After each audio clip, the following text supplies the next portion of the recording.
नमस्ते विद्यार्थी मित्रांनो, आज आपण इयत्ता 8वी विषय भूगोल प्रकरण 3 आर्द्रता व ढग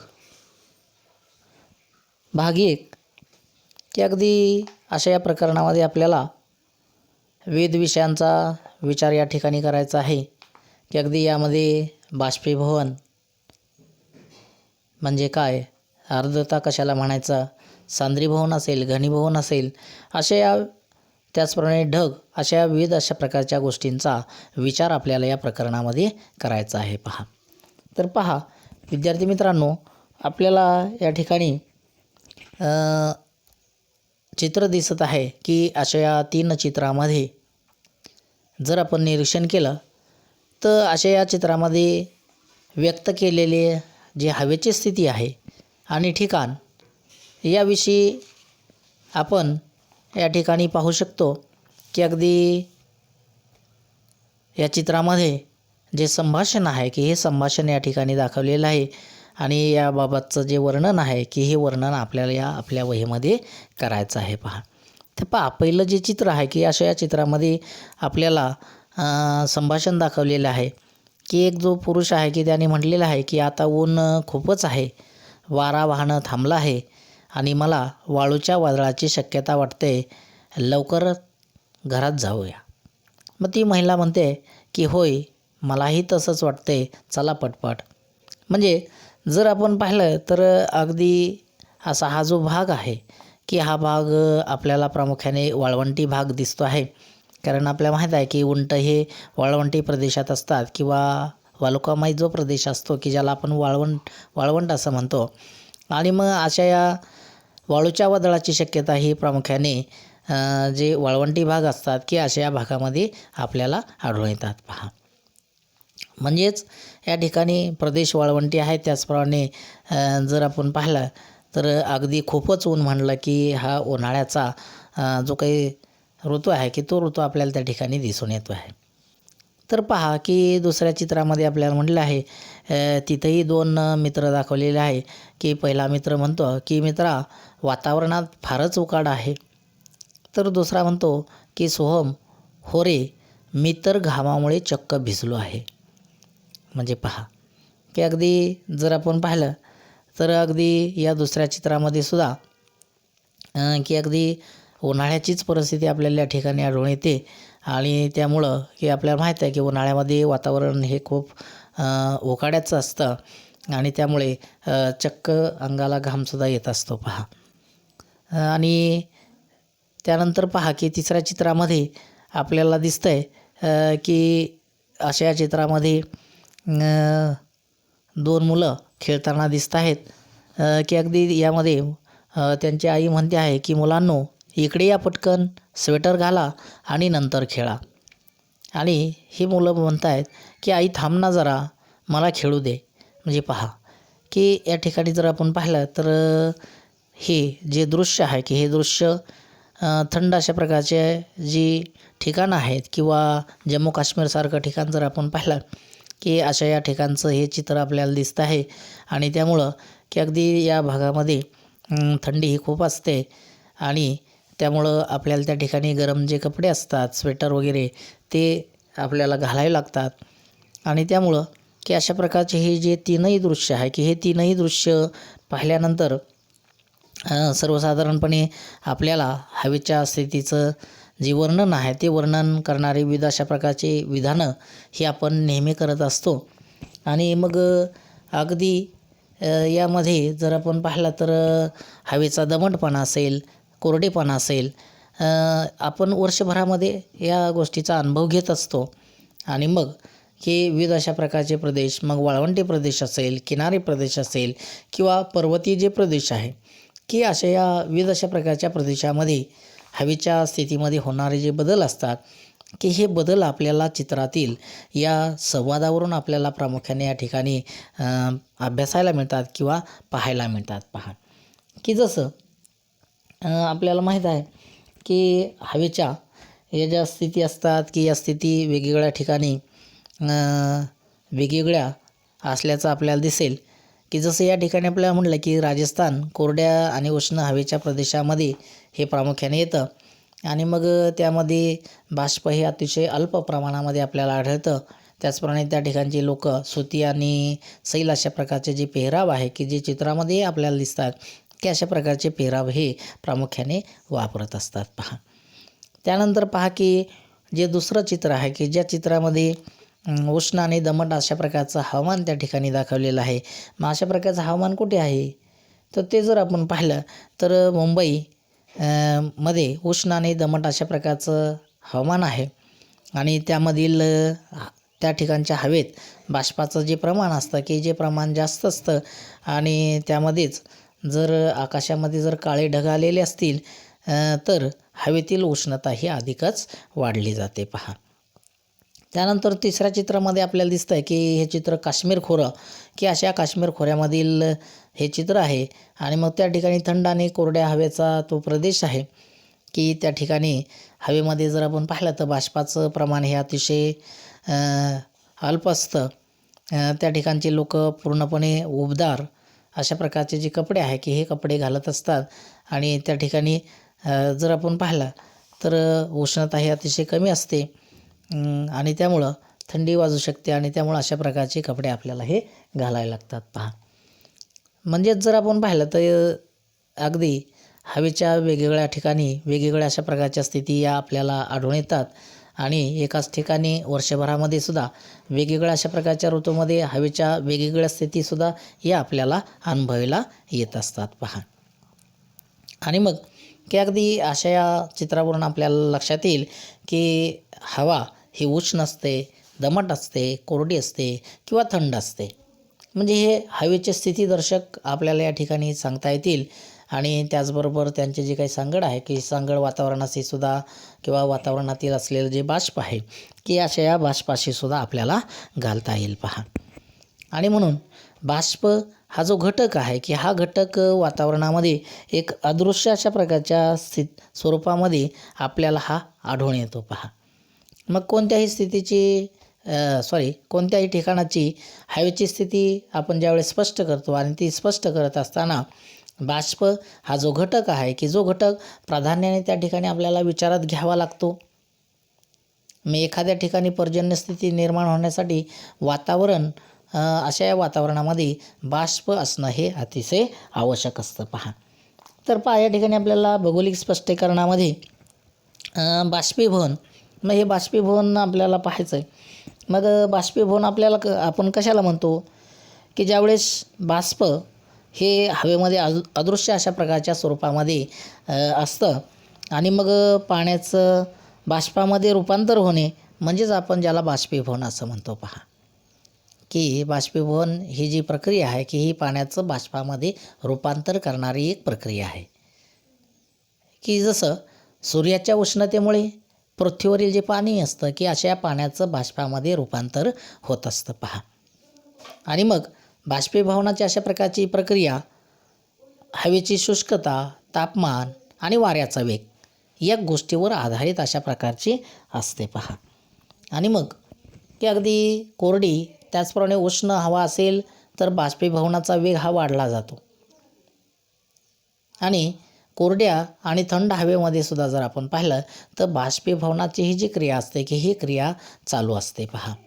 आणि मग याउलट जर आपण पाहिलं तर अतिशय दमट अशा प्रकारची हवा असताना बाष्पीभवनाची क्रिया ही मंदावली जाते आणि वातावरणामधील हवेच्या वाहण्याचा वेग आणि हवेचं तापमान जास्त असेल तर त्या परिस्थितीमध्ये बाष्पीभवनाची क्रियासुद्धा आपल्याला जलद गतीनं होताना दिसते पहा.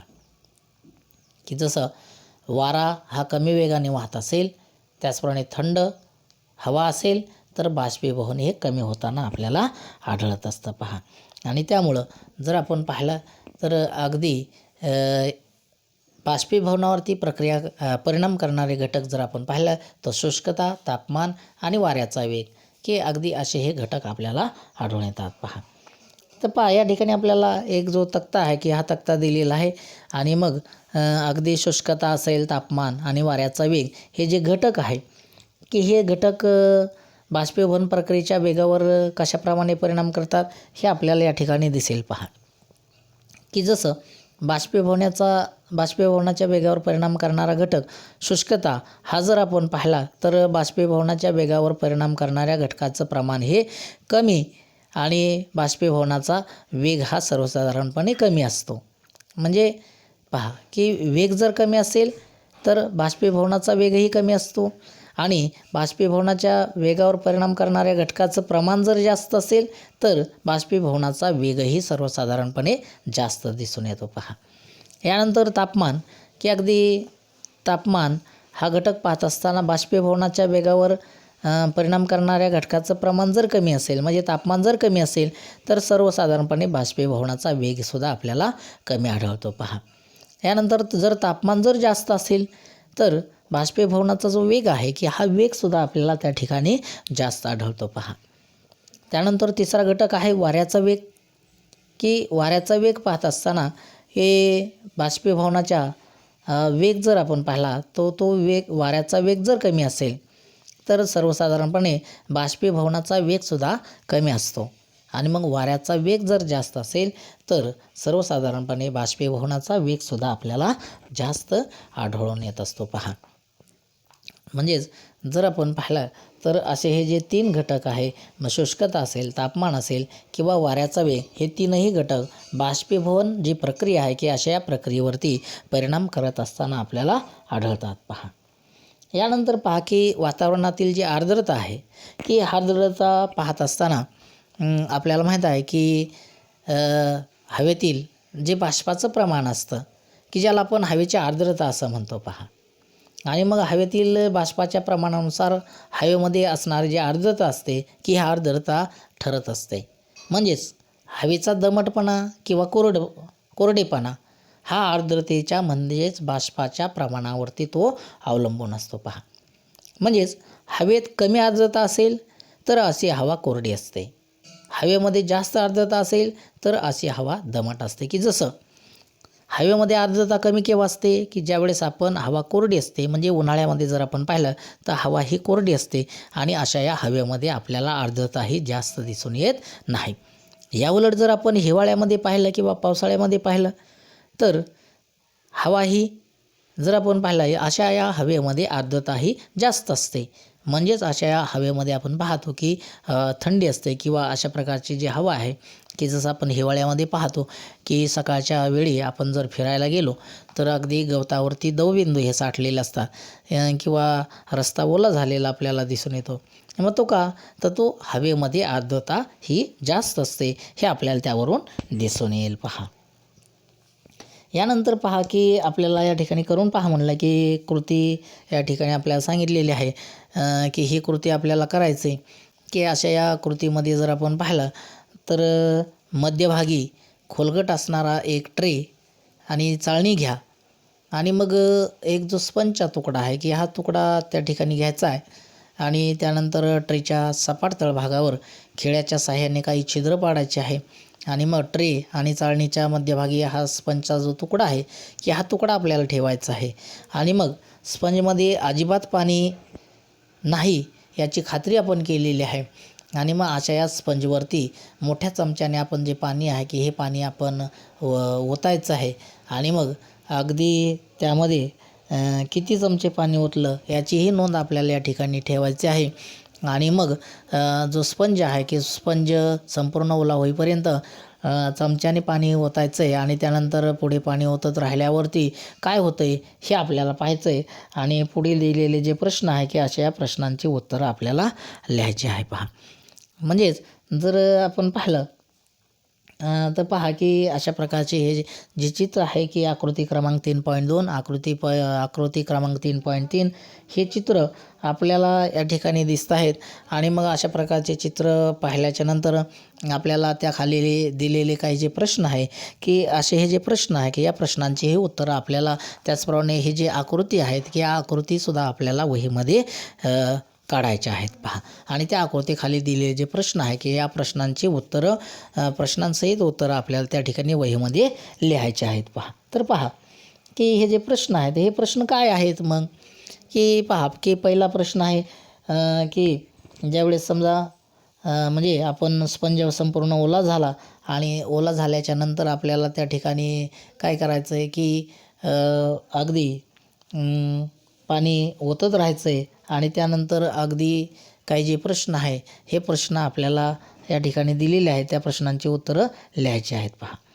मग अगदी पहिला प्रश्न आहे की सुरुवातीस स्पंजवर ओतलेल्या पाण्याचं काय झालं, की अगदी आपण सुरुवातीला पाहिलं की स्पंज हा कोरडा होता आणि तो कोरडा असल्यामुळे की अगदी अशा स्पंजवरती जे पाणी आपण मोठ्या चमच्याने ओतलं आहे की अगदी सुरुवातीला पाणी ओतल्यानंतर त्या स्पंजमध्ये ते पाणी शोषलं गेलेलं आहे. त्यानंतर पहा की दुसरा प्रश्न आहे की स्पंजवरती पाणी ओतताना तुम्ही कोणता अंदाज केला होता, की जसं आपल्याला माहीत आहे की आपण स्पंजवर ज्यावेळेस पाणी ओततो की अशा प्रकारचं पाणी ओतत असताना आपण ते स्पंजमधून बाहेर येईल अशा प्रकारचा अंदाज आपल्याला हा आलेला असतो, परंतु तसं काही झालेलं नाही. यानंतर पहा पुढचा प्रश्न आहे की ओल्या स्पंजवर आणखी पाणी ओतल्यावर काय झालं. तर पहा म्हणजे जो स्पंज की सुरुवातीला कोरडा होता, आपण पाणी ओतत गेलो आणि मग अगदी ते पाणी ओतत गेल्यानंतर तो स्पंज ओला झालेला आहे आणि मग आणखी पाणी ओल्या स्पंजवर जर ओतलं तर काय होईल की अगदी ओल्या स्पंजवर आणखी पाणी ओतल्यानंतर ते स्पंजमधून बाहेर आलेलं आपल्याला दिसून येईल पहा. म्हणजेच यामधून जर आपण पाहिलं तर कुठल्या प्रकारचा निष्कर्ष या ठिकाणी आपण काढू शकू की पहा म्हणजे अगदी ठराविक क्षमतेच्या पुढे स्पंजमध्ये पाणी ओतलेल्या अवस्थेमध्ये राहत नाही आणि ते बाहेर पडू लागतं, हे आपल्याला त्यामध्ये यामधून आपल्याला अशा प्रकारचा निष्कर्ष हा आपल्याला काढता येईल पहा. यानंतर पहा की ही तिसरी ही जी आकृती आहे की ही आकृती आपल्याला या ठिकाणी काढायची आहे आणि मग अगदी अशा प्रकारची आकृती आपण काढल्याच्या नंतर की आपल्याला ही जी आकृती आहे त्या आकृतीवरून आपल्याला हे निष्कर्ष संपूर्णपणे काढता येतील पहा.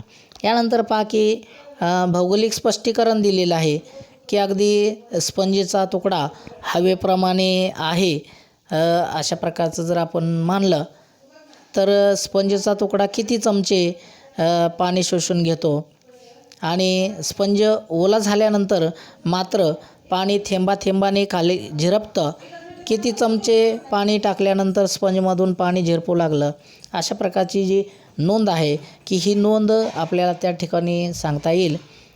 त्याचप्रमाणे की स्पंज पाणी धारण करण्याची जी क्षमता आहे की क्षमता ज्यावेळेस पूर्ण होते आणि त्यावेळेस तो संपृक्त अशा प्रकारचा बनला जातो पहा. म्हणजे त्यानंतर पाणी कितीही टाकलं तरी ते स्पंजमध्ये साठलं जात नाही, तर ते पाणी आहे ना ट्रेमध्ये जमा होईल पहा. म्हणजेच अशाच प्रकारे जर आपण पाहिलं तर वातावरणामध्ये सुद्धा जी हवा असते की अशा या हवेमध्ये असणारं जे बाष्प असतं की हे बाष्प हवेच्या बाष्पधारण क्षमतेपेक्षा ज्यावेळेस जास्त होतं, अतिरिक्त होतं आणि मग ते अतिरिक्त झाल्यानंतर पावसाच्या किंवा हिमाच्या स्वरूपामध्ये ते पृथ्वीवर पडत असताना आपल्याला आढळतं पहा. म्हणजेच जर आपण पाहिलं तर अगदी ज्यावेळेस हवा बाष्प संपृक्त होते आणि ती हवा बाष्प संपृक्त झाल्यानंतर हवेमध्ये अतिरिक्त बाष्प त्या ठिकाणी साठलं जातं आणि अगदी त्याला तापमान आहे की नाही, तापमान थंड असेल तर त्यावेळेस पृथ्वीवर जे पर्जन्यमान आहे किंवा हिमवर्षाव आहे तो हिमवर्षाव होताना आपल्याला आढळतो पहा. म्हणजे जर आपण पाहिलं तर हवेची बाष्पधारण करण्याची जी क्षमता आहे की अशा या ही क्षमता हवेच्या तापमानावर प्रामुख्याने अवलंबून असल्याचं आपल्याला दिसेल पहा. आणि मग हवेचं तापमान ज्यावेळेस आपण पाहतो ज्यावेळेस जास्त असतं तितकी बाष्प धारण करण्याची क्षमताही जास्त असते पहा. की अगदी वातावरणामध्ये जसजसं जास्त वर जावं तसतसं थंड हवा लागते किंवा थंड हवा आहे आपल्याला की जसं आपण पाहतो की आपल्याकडे थंड हवेची जी काही ठिकाणं आहे की अशी सर्व ठिकाणं उंच अशा प्रकारच्या भागावरती आहे की जसं आपण कुलू मनाली असेल, महाबळेश्वर असेल की ही असे उंच अशा प्रकारच्या पर्वतीय भागामध्ये आहे की जसं आपण म्हणतो की जसं वर जावं तसं हवा ही थंड होत जाते. म्हणजे अगदी अशा प्रकारच्या या नियमानुसार हवा जसजशी उंच जाईल तसतसं हवेची बाष्प धारण करण्याची क्षमतासुद्धा हळूहळू कमी होते पहा. म्हणजे हे आपल्याला या पुढे दिलेला जो तक्ता आहे की अशा या तक्त्यावरून आपल्याला त्या ठिकाणी दिसून येईल. आणि मग अगदी अशा प्रकारची ही जी हवा आहे की ही हवा एका घनमीटर हवेमध्ये जर आपण पाहिलं तर 15° तापमानावरती 12.8 ग्रॅम इतकी बाष्पधारण क्षमता असते. आणि मग असं तेवढंच जे बाष्प आहे की ते बाष्प त्या हवेमध्ये जर असेल तर ती हवा बाष्प संपृक्त आहे असं म्हटलं जातं पहा. आणि मग हवेतील अशा प्रकारची ही जी आर्द्रता आहे की ही आर्द्रता आपल्याला निरनिराळ्या पद्धतीने या ठिकाणी व्यक्त करता येते. आणि मग अगदी अशा प्रकारची ही जी काही हवा आहे ती हवा बाष्प संपृक्त आहे का नाही हेही आपण ओळखू शकतो पहा. यानंतर पहा की हे नेहमी आपल्याला लक्षात ठेवायचं आहे. मग आपल्याला नेमकं काय लक्षात ठेवायचं आहे तर ज्यावेळेस आपण आर्द्रतेचं मापन करतो आणि मग ते मापन सर्वसामान्यपणे ग्रॅम प्रति घनमीटर अशा या एककामध्ये त्या ठिकाणी केलं जातं पहा. आणि मग कोणत्याही तापमानाला हवेतील आर्द्रतेचं प्रमाण 0 ग्रॅम किंवा मीटर घन असल्यास ती हवा कोरडी असते. तर 30° तापमानातील हवेतील 30.37 ग्रॅम अशा प्रकारची मीटर घन असले तर ही जी हवा आहे की ही हवा बाष्प संपृक्त अशा प्रकारची असते हे आपल्याला समजलं जाईल पहा. म्हणजेच जर आपण पाहिलं तर अगदी पहा बरं आपल्याला हे जमतं आहे का की अगदी आपल्याला काय जमतं आहे का पाहायचं आहे की आपल्याला विविध अशा प्रकारचं जे तापमान आहे की हे तापमान पुढे तक्त्यामध्ये दिलेलं आहे. आणि मग या तापमानावर विविध तापमानावर 1 घनमीटर हवेची बाष्पधारण क्षमता या ठिकाणी दिलेली आहे. आणि मग तक्त्याच्या निरीक्षणावरून आपल्याला बाष्प धारण करण्याची जी क्षमता आहे की ही क्षमता किंवा त्या क्षमतेमधील जो फरक आहे की हा फरक आपल्याला आपल्या वहीमध्ये नोंदवायचा आहे पहा. की अगदी यामध्ये जर आपण पाहिलं तर अशा प्रकारचा जो तक्ता आहे की या तक्त्यामध्ये आपल्याला अगदीच त्या ठिकाणी विविध अशा प्रकारचं जे तापमान आहे की हे तापमान आपल्याला त्या ठिकाणी दिलेलं आहे. की ते तापमान देत असताना पहा की आपल्याला म्हटलं आहे की हवेचं तापमान अंश°C आहे. त्यानंतर बाष्पधारण क्षमता ग्रॅम किंवा मीटर घन यामध्ये दिलेलं आहे. आणि बाष्पधारण क्षमतेमधील जो फरक आहे की जो ग्रॅम मीटर घन अशा प्रकारेमध्ये दिलेला आहे. तर पहा हवेचं तापमान जर -5 असेल तर त्या ठिकाणी बाष्पधारण करण्याची जी क्षमता आहे ही क्षमता किती दिली आहे तर 3.26 इतकी. आणि मग बाष्पधारण करण्याची जी क्षमता आहे किंवा त्यातील जो फरक आहे तो फरक आपल्याला नील दाखवलेला आहे म्हणजे काहीच नाही आहे.